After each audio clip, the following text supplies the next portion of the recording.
And there is a theory that sometimes when you have the courage to finally do what you want to do, you're going to be tested. You only have to have like one or two people that really cheer you on. The leap out of law was absolutely terrifying. I never looked back, but it was really took something for me to leave that environment and that safety and that certainty. The day I walked out of there was just so confronting. I was meditating on the floor for 3 hours, just trying to get grounded.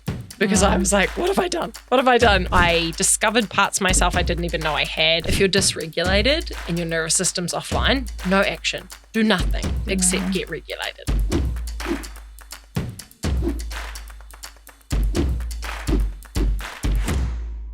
Hello, everyone. Welcome to this episode of Many Firsts, the podcast where we explore the power of first-time experiences and share transformative and inspirational moments in our lives.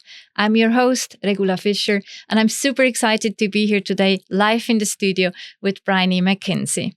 Welcome, Briony. Thank you for having me. I'm very excited to be here. Yeah, I'm glad you made it. And how has your day been so far?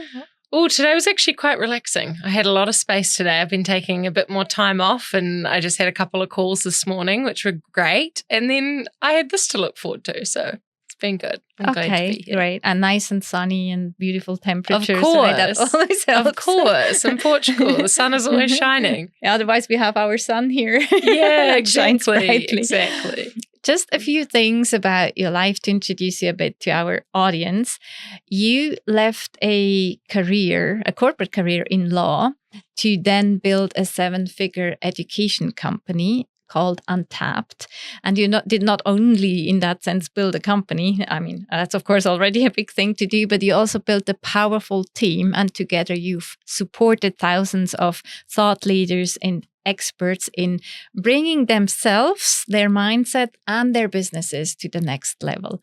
And I find that really a very interesting and powerful combination, because I guess if we want our business to evolve, it makes sense to me that we need to evolve personally, probably, right? So let's dive into that and start with you yourself and that evolution of moving out of corporate into becoming an entrepreneur. Could you take us there? Of course. Yeah. My journey began, like the step into entrepreneurship began probably almost 9 years ago, and I was working as a corporate lawyer, and most of my life I had followed a very kind of standard lifestyle. So I had done what was expected of me. I went to a boarding school, then I studied law, then I went to the big firm.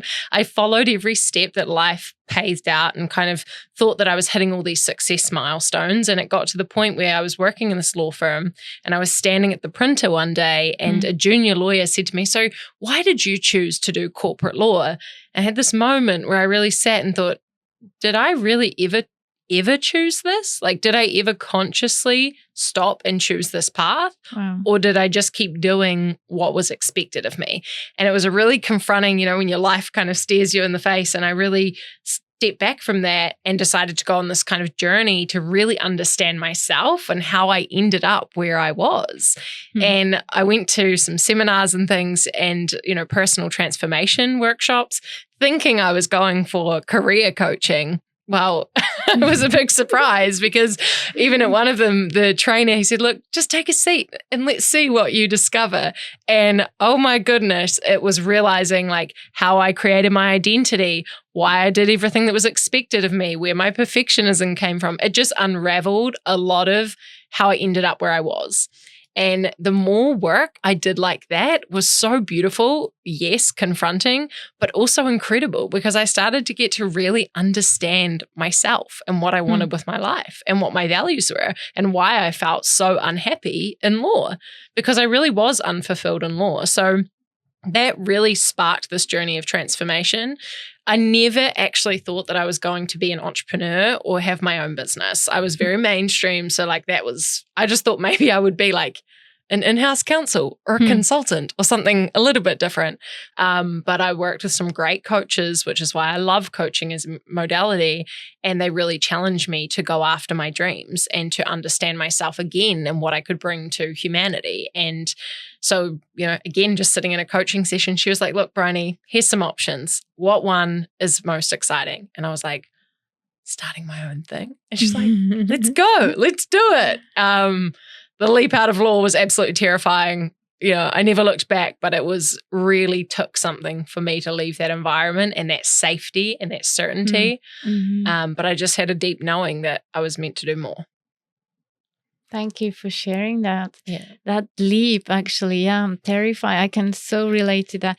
Could you share with us, what helped you in these moments, and why did you still take the leap, not step back from the... Yeah, I'll never forget the day that I resigned, and I just had my little piece of paper, and I gave it to my boss, and I was just shaking, and he's like, are you sure you want to resign? I was like, yes, I would like to resign. And I think it was a journey. It really was a journey of, first figuring out, okay, what is it I want to build and create? And I started to do a few things. I did some branding, and I got a couple of clients when I was still working as a lawyer, because that helped me build a little bit of certainty and a little bit of confidence in what I was doing. And I really believe in that. Like, I know we talk about the leap, like it just happened and it was this moment. And there is a moment that you have to decide and you have to go for it. But there was also a lot of things I did in the lead up. I saved some money. So I had some savings. I got a few clients. So I tested my skills. I got my certifications while I had income. And I really did try to do things that would help me build like a foundation. And it still didn't matter. Like, the day I walked out of there was just so confronting. I was meditating on the floor for 3 hours, just trying to get grounded, because I was like, what have I done? What have I done? Right. And what really made a difference, I think I had a vision of what I wanted to create. And I was really committed to that vision. And I would repeat it every day and imagine myself living it. And I also had an incredible mum who, the next day, a company called me and they said, hey, Briony, we heard you left this law firm. We want to offer you an in-house counsel job at 3 times what I'd ever been paid. And there is a theory that sometimes when you have the courage to finally do what you want to do, you're going to be tested. Just a little test. Just, are you sure? Are you sure? And that was mine. And I remember thinking, oh gosh, I'm making like $200 a week. Maybe I should just take this job. This is a good opportunity. And I rang my mum and she said, whatever you do not take that job. Like, you have given yourself this gift and you've got to give yourself a chance. And so I also believe you only have to have like 1 or 2 people that really cheer you on. It doesn't, everyone's definitely not going to get it. And know who they are, probably. Yeah. Maybe intuitively in that moment you called that person.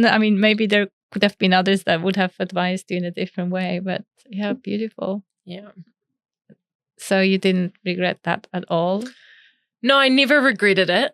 I'd never regretted it, but I remember so many moments. The first day I sat down to build my business as a self-employed person. Yes. And I sat at my little laptop and I was at the cafe and I thought, wow, how cool is this? I've been in a corporate office for, years, working 7 to 11 kind of. And so I'm just like sitting there, and then it really dawns on me, I actually have no idea how to build a business. Like, I was a great coach and I'd coached some clients and we got amazing results, but I did not know how to build a business. I don't know about marketing, sales, finances. And it was that moment of realizing, like, wow, I've got quite a big skill set gap. That was a steep learning curve, very steep learning curve, but I didn't regret it. I learned a lot. I discovered parts of myself I didn't even know I had. I learned how to love sales and all these skills that, prior to that, I didn't even know how to do. So I never looked back. And it was still difficult. Like, really, it was very lonely. I was in New Zealand. I was, pretty young entrepreneur, and there wasn't many other people in the industry at the time. I didn't have any business skills. So it was a lonely time. But again, it was like, you just have that vision and you just know what you want to do. So it's, never looked back. But definitely lots of challenges. Well, it's very, the insights you're sharing are very vulnerable in that sense as well, right? It's not just easy in that sense, but you kept going. I guess you added step after step after step, and suddenly once you start looking back, you realize how far you've come. And you also mentioned people, right? And then still loneliness. So how important are these 2 topics, to really bring something to the world, like your business, right? is it possible to really have a big community because maybe what you're doing is just what you can do, right? So it's kind of lonely per definition, maybe. And still you had people, like you said, that have been cheering you. So how are you navigating these two aspects? Yeah, it's a beautiful question, because it's often something that I see a lot of clients and our students grappling with, because I think the journey of discovering who you are, what you want to create in the world, being an entrepreneur, I think inherently those times can be lonely, because you are evolving your identity out of who you once were. So the loneliness for me came that most of my relationships and my friendships were professional. They worked in the same industry. They went to the same parties and drinks and things like this. So when I started to step into entrepreneurship, and I was like, it was like this whole identity change. And that led to that loneliness. It was like, wait, where's my group? I have all these people around me, but do we really connect anymore? And I was in a relationship at the time that I then knew like we were just growing further and further apart. And I think that's really hard too, because that happens in a lot of your key relationships sometimes. When you really go after what you want, some people come on the journey and some actually drifts you apart. So that's what triggered the loneliness. And I had a few key people that really supported me. And I really believe if anyone wants to do anything great, like we need support. We're social, interdependent. I know we love to be independent, but we're interdependent beings, right? We're socially connected. We need each other as much as we don't want to admit that, a lot of us. And that having those key people, I didn't need too many, but I did need a few. And I definitely had a few friends who were just like, I have no idea what you're doing, but you keep going. Like, I'll keep coming to your events and you just keep going. And my mom and mentors and coaches. And the great thing about the mentors and coaches that I had and that I really needed, they had the belief system and they had done the results that I was wanting. So every time I had doubt and fear and I was like, I don't know, they'd be like, we got this. We know we got this. We're doing this. And so it really built I almost like borrowed their belief until I built that robustness in myself. So I think that's really big. And something I always advise for people is like, go and find, you can still maintain all your friendships, but go and find people who are living the life that you're stepping into. So I would go to these events, and I was a young lawyer. So we had these very particular professional events that we'd go to. And I would find these little startup tech kind of hub events, and I would go to them and everyone would be like, oh yeah, because those communities are really good friends. I'd be like, oh, I'm just seeing what this is all about.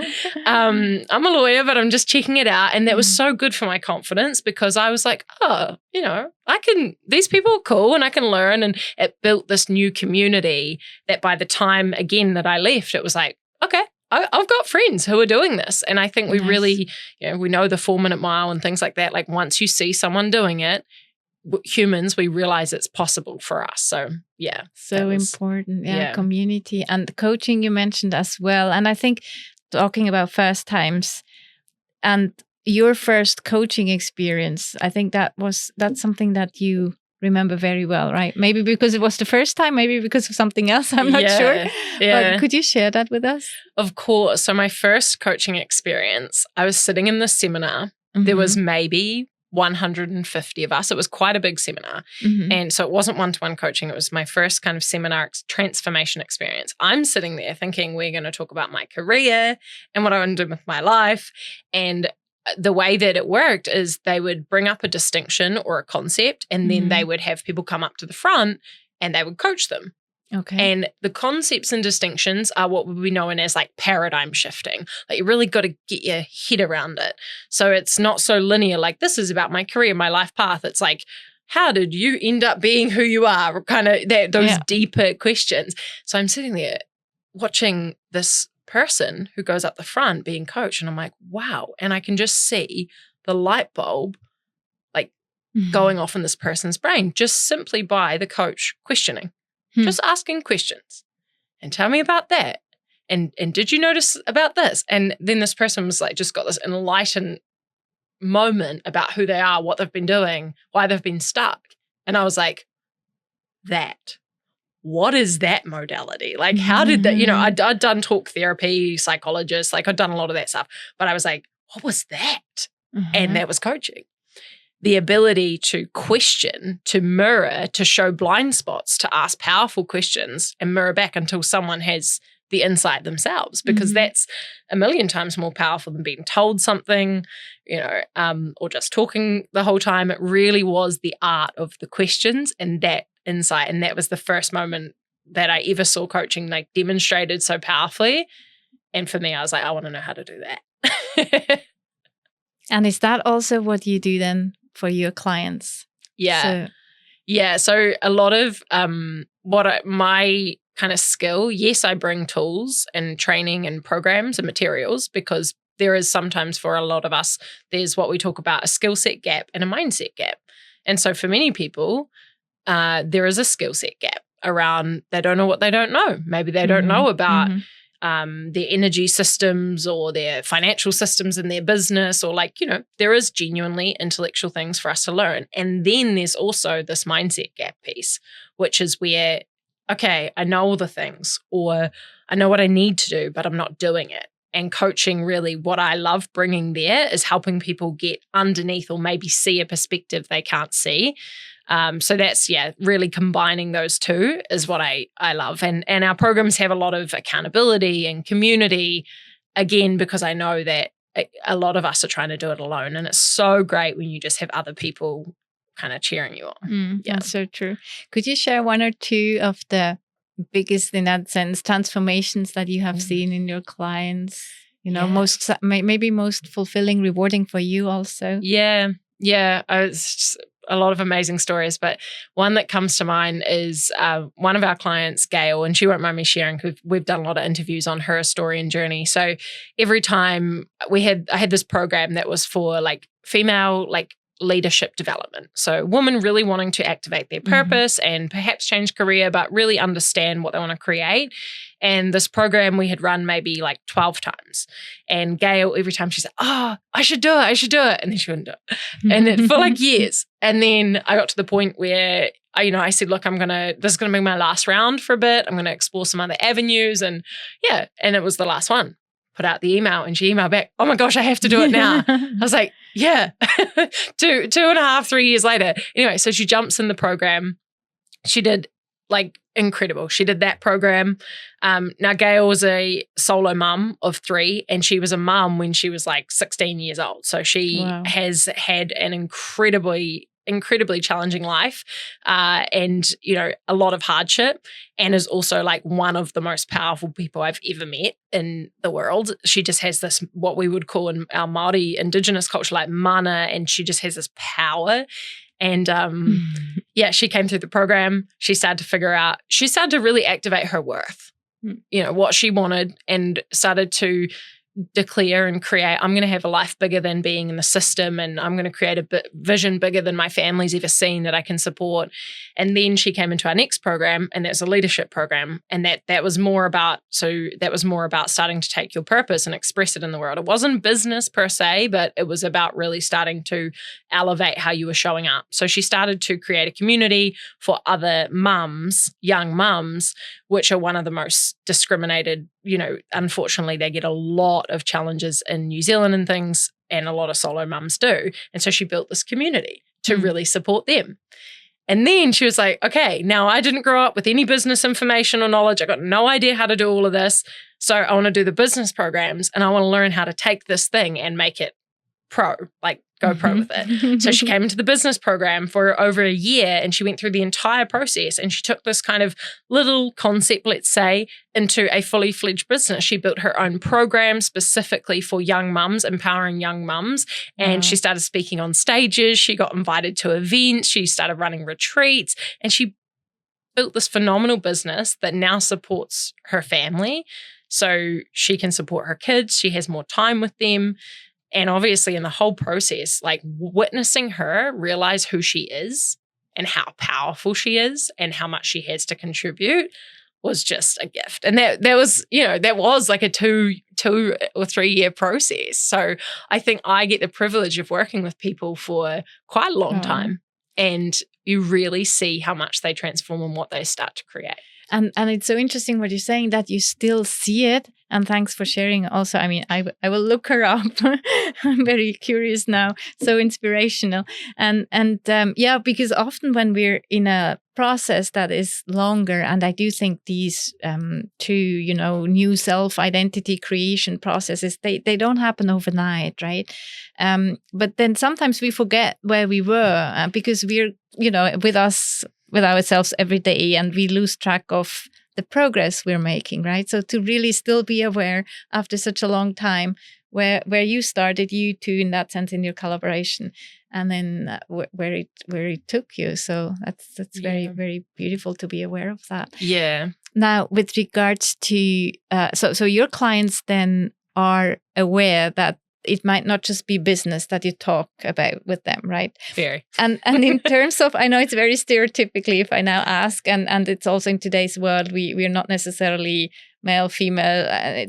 There's many different options. But do you see a tendency in where people, or what's the audience in terms of clients that you attract with your work? Yeah, so I've played around with this a lot and experimented and really asked like who I'm really here to serve and who's resonating. And I don't determine, like it has to be this. Our original programs were both like a lot of male and female, essentially. What I actually found in facilitating those is actually I got some feedback from some of the males. They're like, it's just like a lot of talking and there was like a lot of stuff in the facilitation that did not resonate for them. And that's when I realized, I was like, oh, this is built by a female, probably possibly for females. Yeah. So it's really interesting. I think we are in a time where I love the co-creation with men, women, everyone to be included in the experience, because so much healing can happen when we do that work together. We all have a lot of wounds with the masculine or the feminine or other parts. And so it's really, when we're all in a room doing that work, you see a lot of vulnerability from men and those other elements. But what I discovered is perhaps like the program design was built in a way that works really well for women, but where we found out like our unique genius, my partner and I can co-facilitate. He's also, in the industry. And so he brings a totally different element and perspective. And we run in-person trainings with men and women, and it's beautiful. And there's so much dynamicness and healing that occurs in the experience, and it's incredible. Statistically, we are seeing still 70-30, 80-20 female. Yeah. And there's some things like I've researched this, and we're always having this conversation because we want everyone to be able to be part of these experiences. A lot of like at the New Era Entrepreneur event we did actually in Lisbon, our first one here in Europe, the men just loved it. They just were like, wow, what a safe, vulnerable, expansive space to just feel, take all the masks off and really be supported. So it's not that it's made for one or other. I think we have to be conscious about how we design things and what works for how we think differently. But yeah, I mean, generally in personal transformation, we are seeing still a huge uptake from females over males. And what we're seeing is a lot of the men are doing the work. They're just doing it on books and YouTube. Yeah.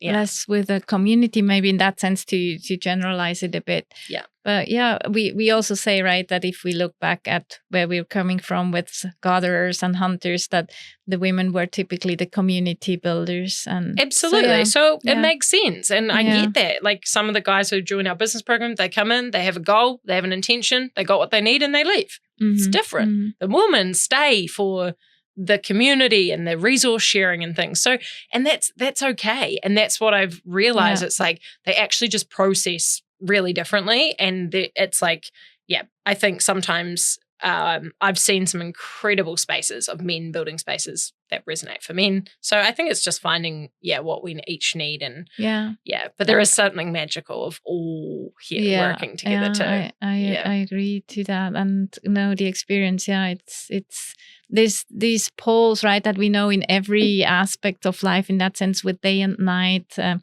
light and darkness, black and white, and yin and yang, and so on. There's always these two poles that seem to be different, but still when it comes together, it's the most beautiful in that sense. Yes. So you mentioned safety at the beginning, and that leap when you left the corporate career felt a bit like, we're giving up safety, right? I think many of us can relate to that.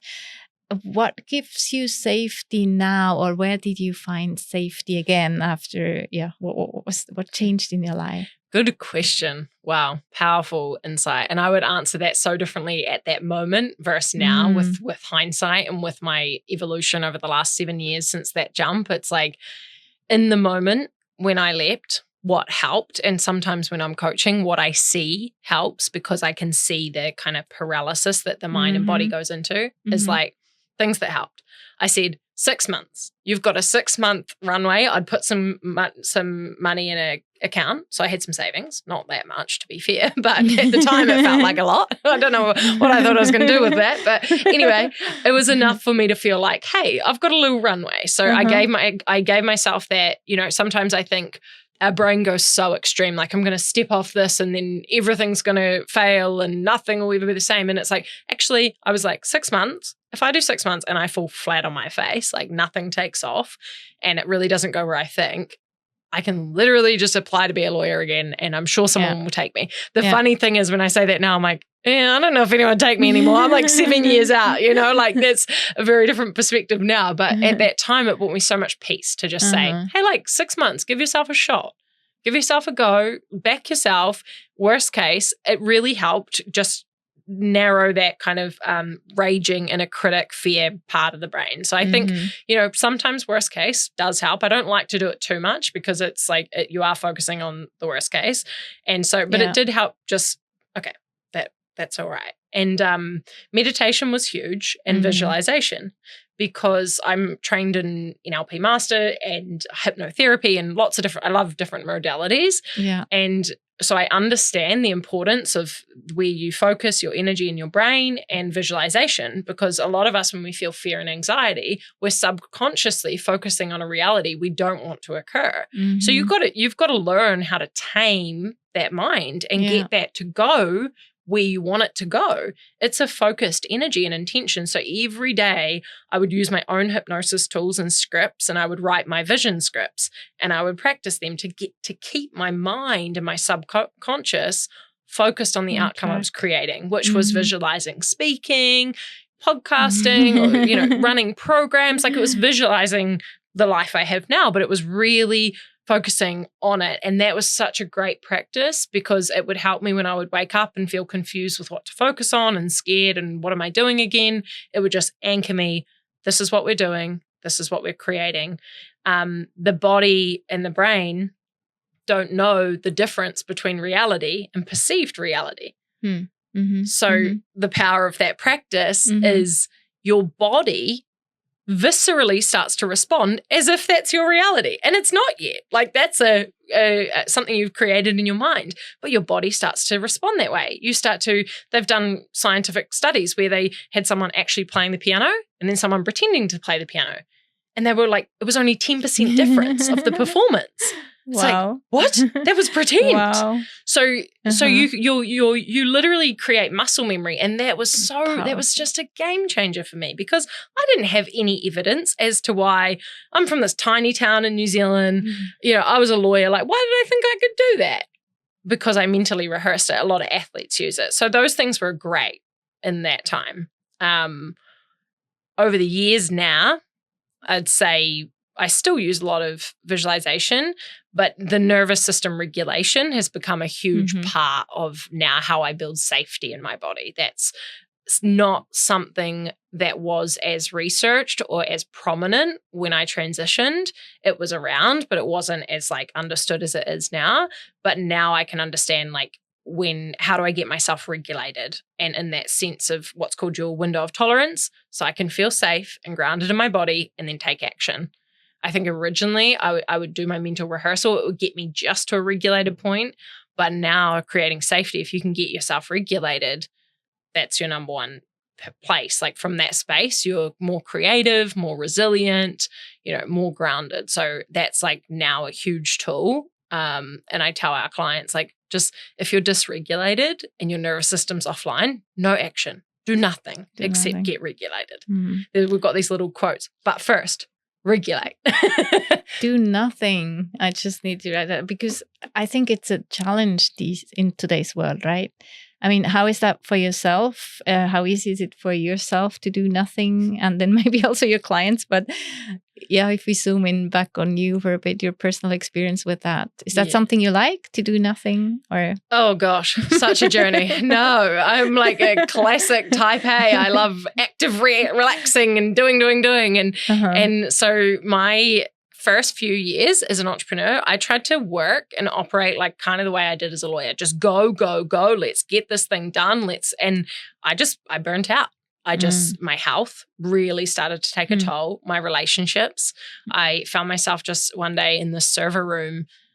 I absolutely broke down in tears. I was like, I cannot keep going this way. And the stress and the cortisol and the adrenaline in my body, it was just had built up so much from the first couple of years.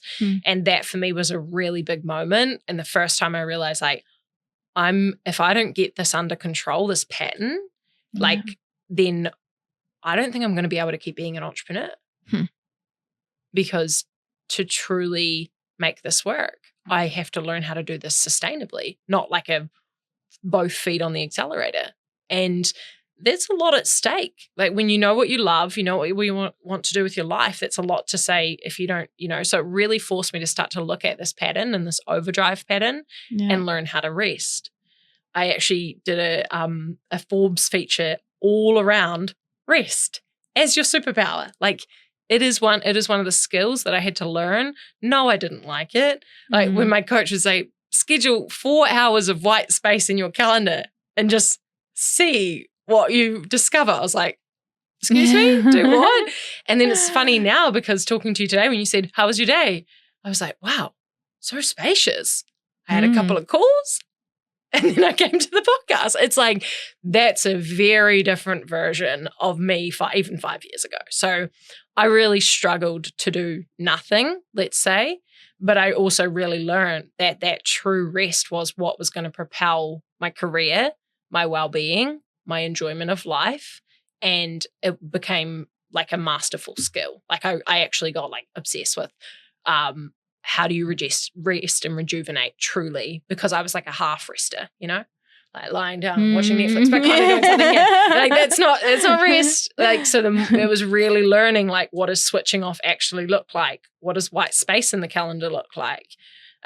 Integrating what I call decompression time. So between all activities that I do through my day now, I have this decompression moment to get my nervous system back online, get the cortisol down, and then we go again. And so I learned how to like actually move through my life with more grace and groundedness. Not saying I'm perfect, just want to clarify. I can still be a lot, but it's such a skill. And I think a lot of us more digitally connected, we are really struggling, and it's a lot for our system to be always on. Learning it, adding as a skill, learning how to master it, it creates what we call sustainable success. There's no other way. Otherwise, unfortunately, a lot of people burning out. Yeah, I mean, thanks for sharing that. That's very powerful and inspirational. And I do think, I mean, it's in the end, so many things are a process always, right? Ongoing. But what you mentioned about just also really dealing or digging into a topic like rest, I know that from my own experience, right? If I want to bring something into my life, I start doing research about it, or I write, a chapter just about it, or I start talking about it, right? Just to make it more present and in my life and start integrating it. So I'm more and more aware of it.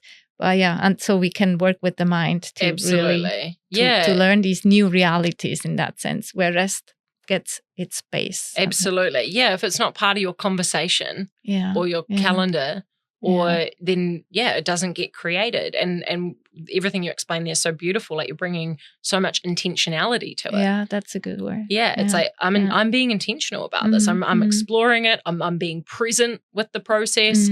I'm being curious. Like when I don't want to rest, what's that about? It's all self-awareness. And that is such a beautiful commitment. And it can't, we've got to be careful about, I know about that. I've heard about that. Yeah, true. Oh, great. You've heard about it. Are you practicing it? Is it embodied? Yeah. Right? Are you really integrated in that? Or do you just know you should do it?